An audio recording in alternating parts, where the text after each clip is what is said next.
Amém, irmãos? Vamos abrir a nossa Bíblia no livro de Daniel, no capítulo 6, do versículo 1 ao 24, nós vamos ler. Daniel 6, do versículo 1 ao versículo 24.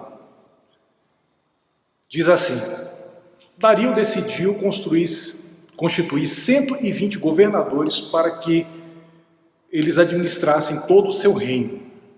Sobre eles colocou 3 presidentes, dos quais Daniel era um, aos quais esses sátrapas, que nós vamos chamar aqui de governadores, deveriam prestar contas para que o rei não tivesse nenhum prejuízo. Então mesmo Daniel se destacou dentre os demais presidentes e governadores porque nele havia um espírito excelente. O rei até pensava em colocá-lo sobre todo o reino. Então os presidentes e governadores começaram a procurar um pretexto relacionado com a administração do reino para poderem acusar a Daniel. Mas não conseguiram encontrar esse pretexto, nem culpa alguma, porque ele era fiel e não se achava nele nenhum erro nem culpa. Então estes homens disseram: nunca acharemos um pretexto para acusar esse Daniel, a menos que procuremos algo relacionado com a lei do Deus que ele adora. Então esses presidentes, esses governadores foram juntos falar com o rei e disseram que o rei Dario viva eternamente. Todos os presidentes do reino, os prefeitos e os governadores, conselheiros, concordaram em que o rei baixe um decreto e sancione um interdito, ordenando que todo aquele que nos próximos 30 dias fizer um pedido a qualquer Deus ou a qualquer homem, a não ser o Senhor, ó rei, seja jogado na cova dos leões. Portanto, o rei sancione o interdito e assine o documento para que não seja mudado segundo a lei dos medos e dos persas, que não pode ser revogada. E assim o rei Dario assinou o documento e o interdito. Quando Daniel soube que o documento tinha sido assinado, voltou para casa. Em seu quarto, no andar de cima, as janelas abriram para o lado de Jerusalém. 3 vezes por dia ele se punha de joelho, orava e dava graças diante do seu Deus, como era de seu costume. Então aqueles homens foram juntos até a casa de Daniel e o encontraram orando e fazendo súplicas diante do seu Deus. Depois se apresentaram ao rei falando a respeito do interdito real. Perguntaram ao rei: não é verdade que o Senhor assinou um interdito ordenando, no espaço de 30 dias, que todo homem que fizesse um pedido a qualquer Deus ou a qualquer homem, e não ao Senhor, ó rei, fosse jogado na cova dos leões? E o rei respondeu: sim, o interdito está em vigor segundo a lei dos medos e dos persas, que não pode ser revogada. Então eles disseram ao rei: este Daniel, que é um dos exilados de Judá, faz pouco caso do Senhor, rei, e do interdito que o Senhor assinou. 3 vezes por dia ele faz as suas orações. Ao ouvir isso, o rei ficou muito triste. Decidiu livrar Daniel até o pôr do sol e se empenhou por salvá-lo. Então aqueles homens foram junto ao rei e lhes disseram: lembre-se, ó rei, que uma lei dos medos dos persas, que nenhum interdito ou decreto do rei que o Senhor sancionou pode ser mudado. Então o rei ordenou que trouxesse Daniel e o jogasse na cova dos leões. O rei disse a Daniel: o seu Deus, a quem você serve continuamente, que ele o livre. Foi trazida uma pedra e ela foi colocada sobre a boca da cova. E o rei selou a pedra com o seu próprio anel e com o anel dos homens importantes do reino, para que nada fosse mudado a respeito de Daniel. Então o rei se dirigiu para o seu palácio, passou a noite em jejum e não deixou trazer à sua presença instrumentos de música, e o sono fugiu dele. Pela manhã, ao romper o dia, o rei se levantou e foi depressa à cova dos leões. Ao se aproximar da cova, chamou Daniel com voz triste. O rei disse a Daniel: Daniel, servo do Deus vivo, será que o seu Deus, a quem você serve continuamente, conseguiu livrá-lo dos leões? E Daniel respondeu: ó rei, vive eternamente. O meu Deus me enviou um anjo e fechou a boca dos leões, para que não fizesse mal nenhum, porque eu fui considerado inocente diante dele, e também não cometi nenhum delito contra o Senhor, ó rei. Então o rei com muita alegria mandou que tirasse Daniel da cova. Assim Daniel foi tirado da cova e não se achou nele nenhum ferimento, porque havia confiado em seu Deus. O rei deu uma ordem e foram trazidos aqueles homens que tinham acusado Daniel. Foram jogados nas covas dos leões, eles, os seus filhos e as suas mulheres. Ainda não tinham chegado ao fundo da cova, e já os leões se apoderavam deles e lhes esmigalharam todos os ossos. Senhor, estamos na sua presença diante do teu texto, Pai, e pedimos o auxílio do seu Santo Espírito para que a gente não apenas entenda o seu texto, mas que ele produza em nós a transformação que o Senhor quer, Senhor. É o que nós te pedimos em nome de Jesus. Amém. Meus irmãos, a gente vê muitas igrejas dizendo que o cristão ele precisa ser influente na cultura, né? Tem muitos aí que estão até fazendo jornadas aí em estádios e tudo mais. Agora nem tanto, né? Mas falando, jovem, você é a resposta, jovem, você tem que ser influente na cultura. Cadê as gerações de Daniel? Cadê as gerações de Samuel? E o jovem, as pessoas, elas realmente acham que elas precisam ser influentes na cultura. Parece ser uma coisa muito boa, parece que é exatamente isso que Deus quer. E será que é exatamente isso que Deus quer? É essa a questão que nós queremos trazer hoje. Será que muitas igrejas que estão buscando essa geração de novos Daniéis influentes na cultura, será que isso daí realmente vai fazer a mudança no mundo, vai influenciar o mundo? Será que é assim que Deus quer que o cristão ele haja na cultura, sendo influente na cultura? Então é fato que nós estamos nesse mundo, meus irmãos, para poder testemunharmos de Deus. Estamos nesse mundo, mas não somos desse mundo. Nós somos chamados para sermos sal, para sermos luz do mundo. A igreja é o corpo de Cristo aqui na terra. E nós somos, sim, peregrinos e não podemos evitar esse contato com a cultura e o presente século, né? Como Paulo disse, o presente século, que é essa cultura que nos cerca e nos rodeia. E toda tentativa da igreja ao longo dos séculos de tentar se livrar, tentar ficar separado do mundo, nos levou ao monasticismo, né? Pessoas quererem ir para mosteiros, a conventos, ficarem separados para poderem se dedicar completamente a Deus. E não é esse o papel do cristão no mundo. Nós somos chamados para sermos separados, para sermos santos. Ser santo significa ser separado, mas nós estamos no mundo porque Jesus Cristo nos disse, ele orou ao Pai dizendo, não os peço que os tires do mundo, mas os livres do mal. Os livres do mal. Quando eu falo aqui de cultura, então é isso, é esse mundo caído que nos rodeia, é todas essas influências culturais que nós vivemos hoje em dia. E nós podemos, então, chamar isso então de cultura, então, presente século, né?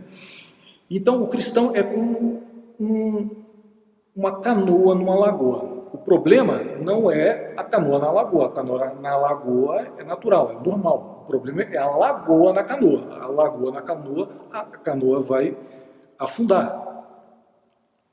Nós temos que estar no mundo, mas não somos do mundo, né? Então, como é que nós podemos ser santos, isolados, e não nos isolarmos das pessoas? Como que nós podemos ser sal e luz para esse mundo, como igreja do nosso Senhor Deus? É exatamente sobre isso, meus irmãos. É como ser essa pregação, é como nós devemos ser peregrinos nesse mundo, sem fincar o pé nesse mundo. Então, qual que é a melhor forma de você testemunhar sua fé nesse mundo caído? É exatamente sobre isso que eu gostaria de falar com vocês.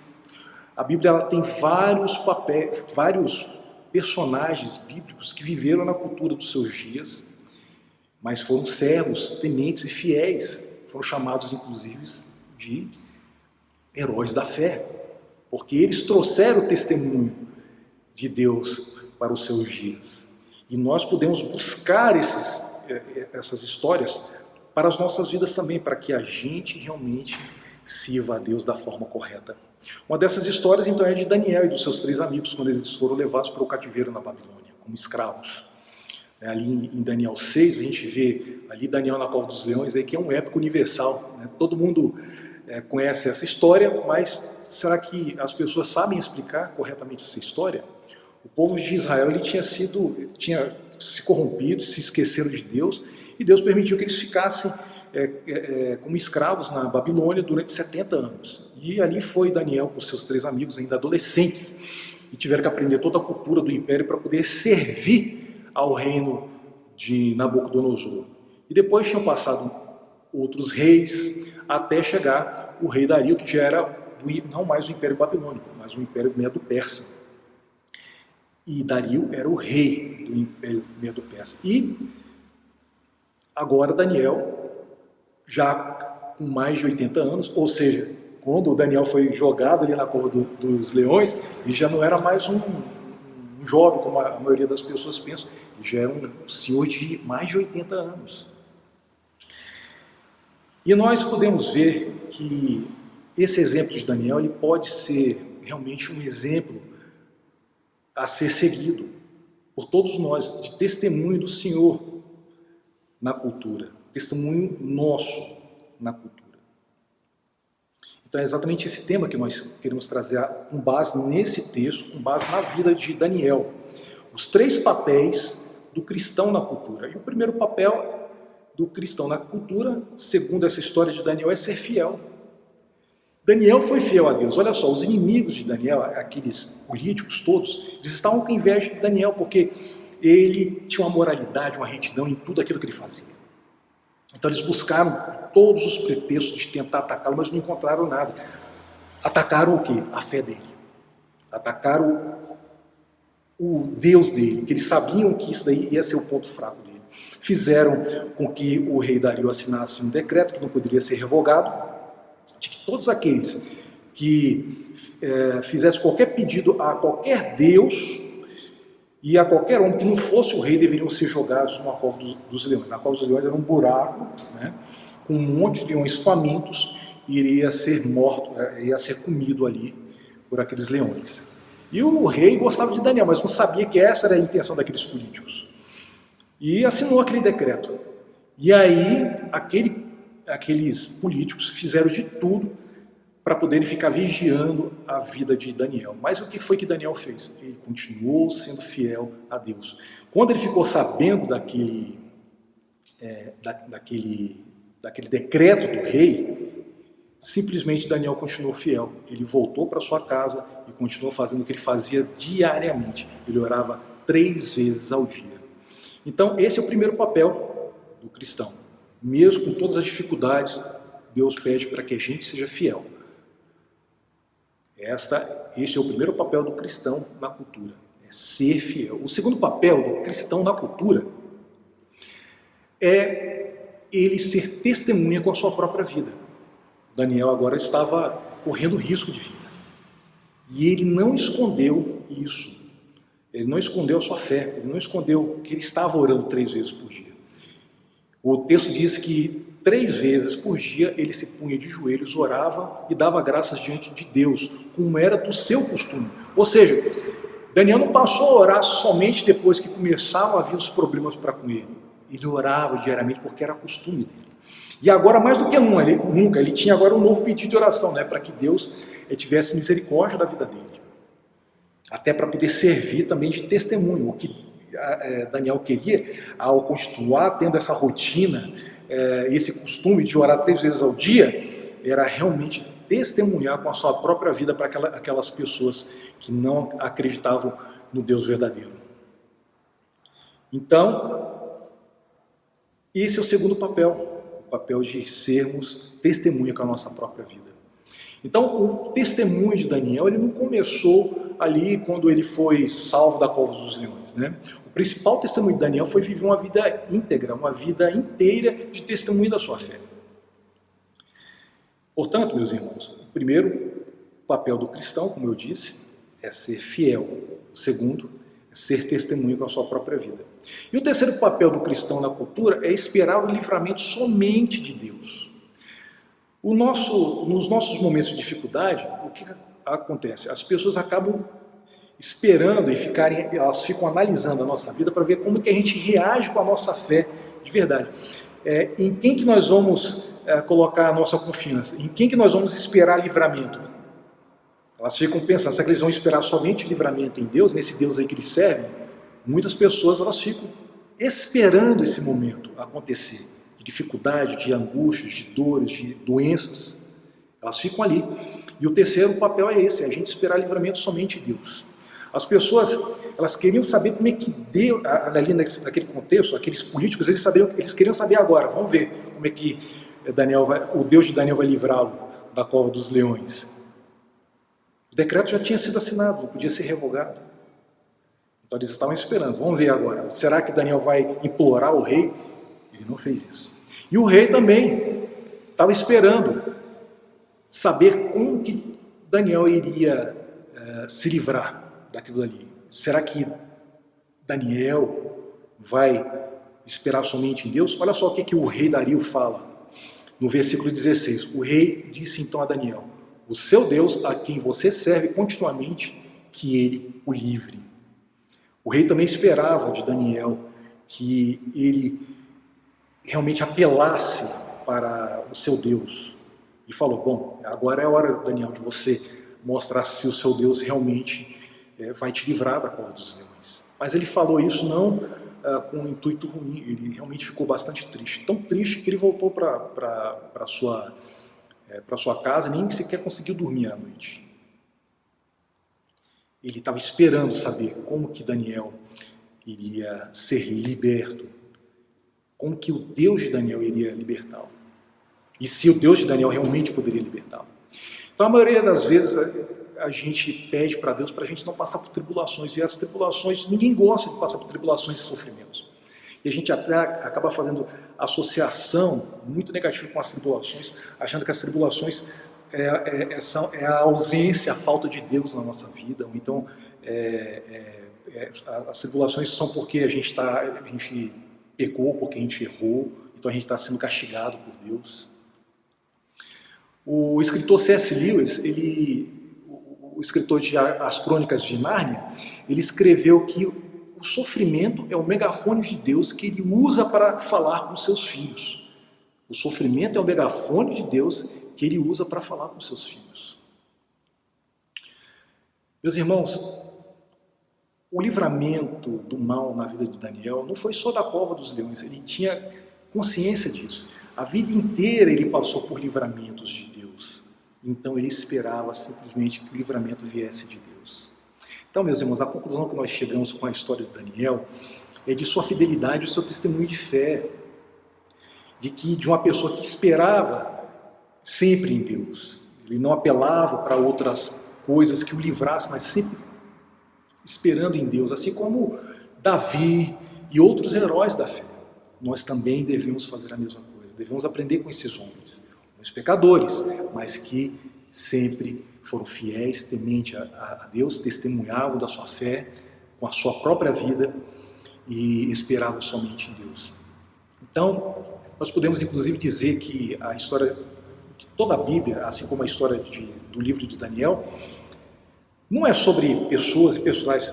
O pano de fundo de toda a Bíblia é a fidelidade de um Deus bondoso que cuida de seu povo e livra o seu povo do mundo mal que os rodeia e os quer matar. O mundo nos odeia, já disse Jesus, não fiquem espantados se o mundo nos odeia. Mas existe esse Deus poderoso e a Bíblia inteira mostra esse plano inteiro da redenção do homem, do seu povo. Então é por isso que Daniel ele é considerado também o arquétipo de Cristo, né? Um personagem que aponta para Cristo, um tipo de Cristo. Veja só, ele foi justo e irrepreensível, ele foi assim como Jesus Cristo foi, ele foi condenado injustamente assim como Jesus Cristo foi, ele venceu a morte assim como Jesus Cristo foi, ele foi coroado de glória pelo rei. Não é isso? No final, a gente não leu aqui, mas no final do capítulo 6, a gente vê que o rei glorificou ao Senhor. E como arquétipo de Cristo, então nós podemos dizer que todos os reis um dia vão glorificar a Deus, vão se dobrar diante do Cordeiro de Deus. Meus irmãos, a gente às vezes tem uma visão errada, muito religiosa do que é testemunho, do que é testemunhar da nossa fé. A gente acha que testemunhar da nossa fé é só simplesmente quando o assunto vira religioso. Por exemplo, a gente está diante de algum amigo nosso, alguém que a gente quer falar do evangelho para ela, ele está falando sobre um monte de assuntos, de futebol e isso, aí vem o assunto do momento, por exemplo, coronavírus. Aí a pessoa fala, Deus me livre, aí você fala, Deus, aí um gancho agora para poder falar, levar o assunto para agora um assunto religioso para a pessoa. Aí você até imposta a voz, né, para poder falar, né, sim, Deus, né, Deus, Ele está no domínio e no controle e de tudo, inclusive desse vírus. Eu não estou dizendo que a gente não tem que testemunhar com as nossas palavras, a gente não tem que aproveitar esses ganchos, façam isso, mas quando você só acha que testemunho é você estar falando do evangelho, ou então falando de algum assunto religioso, de algum livramento milagroso, alguma cura, você está dicotomizando a sua fé e a sua vida. E, na verdade, o que a gente tem que fazer e o que a gente aprende na Bíblia com a cosmovisão cristã correta é você integrar a sua vida à sua fé. Então, o testemunho nosso deveria ser a ação do Espírito Santo em toda a história da nossa vida, integrada com a nossa fé. O maior testemunho que nós podemos dar para as pessoas, ele estaria incompleto se a gente não falasse da cruz de Cristo. Temos que chegar à cruz de Cristo. É por isso que a gente precisa testemunhar com a nossa própria vida. Esse é o maior testemunho que nós podemos dar. Como que uma vida transformada à luz do Evangelho pode realmente ter esperança eterna de que tudo aquilo que a gente está passando aqui é provisório.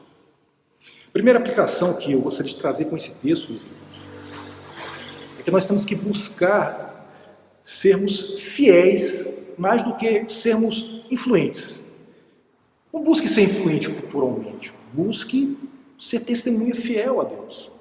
A maioria de nós vai passar aqui pela Terra sem ser influente para centenas, milhares, milhões de pessoas. Às vezes você vai ser influente só para os seus filhos, só para o seu marido, os seus pais, os seus irmãos, os seus sobrinhos, cunhados, os seus amigos, seus colegas de trabalho, seus colegas de faculdade. Um pequeno grupo, mas não despreze a quantidade de pessoas que Deus colocou para você ser testemunha de Deus. Tente influenciar essas pessoas. Uma outra aplicação que nós podemos tirar desse texto, meus irmãos, é que mais importante do que sermos influentes é não sermos influenciados pelo mundo. Pense nisso. Melhor do que ser influente, não ser influenciado por esse presente século. Mas nos mantermos realmente fiéis. E ser fiel, meu irmão e minha irmã, significa a gente não ter outros deuses além de Deus. Porque muitas vezes o trabalho em excesso pode ser um ídolo no seu coração. Qualquer coisa em excesso pode se transformar num ídolo em seu coração. A sua confiança em políticos pode ser um ídolo no seu coração. A sua confiança na ciência pode ser um ídolo no seu coração. A sua confiança em demasia no dinheiro, no seu dinheiro, nas suas finanças pode ser um ídolo no seu coração. Até a sua própria família pode ser um ídolo no seu coração. Todas essas coisas são boas, são dadas por Deus. São bênçãos de Deus para nós, mas quando elas saem do lugar devido delas e passam a ter a centralidade nas nossas vidas, você transforma aquelas coisas num ídolo. Está dizendo para aquelas coisas que elas é que te sustentam. Não façam isso. Não façam isso. Sejam fiéis a Deus. Busquem ao Senhor para que Ele mostre para vocês onde estão os seus ídolos do coração. Para que vocês sejam fiéis testemunhas de Deus, esperando somente nele. Meus irmãos, nós temos que estar na cultura engajados no reino de Deus. Existem os mandamentos de Deus, existem as ordenanças divinas, os mandatos criacionais, que é o mandato cultural, o mandato social, o mandato espiritual. Procure saber mais sobre a a cosmovisão, para que realmente você esteja engajado no reino de Deus. E não simplesmente querendo ser um influencer, um influenciador cultural. Deus pode te usar para ser influenciador, sim. Influenciar a cultura, influenciar a sua geração, influenciar o mundo. Amém. Que Deus te abençoe nesse sentido. Mas busque principalmente estar diante de Deus todos os dias, para você, através da sua vida, você ser reconhecido, assim como Daniel foi, como um servo de Deus fiel, um servo de Deus que testemunha com a sua própria vida e que espera somente no Senhor. Que Deus te abençoe em nome de Jesus. Vamos orar? Senhor Deus, nós estamos aqui, Senhor, te pedindo, Senhor Deus, em nome de Jesus, nos ensina, Pai, a te servir.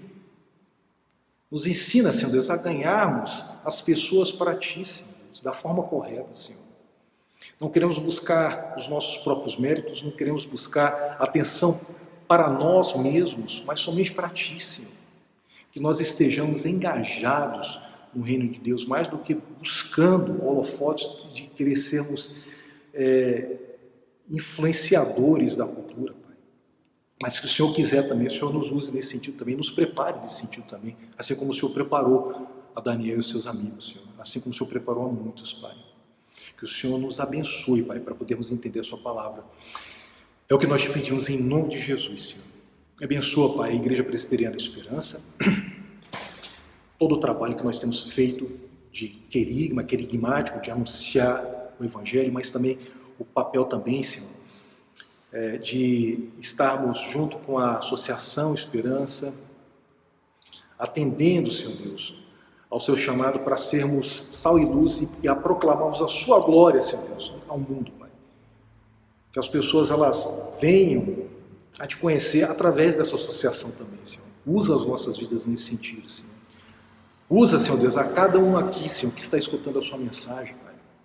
Que cada um busque ser fiel a ti, Senhor Deus.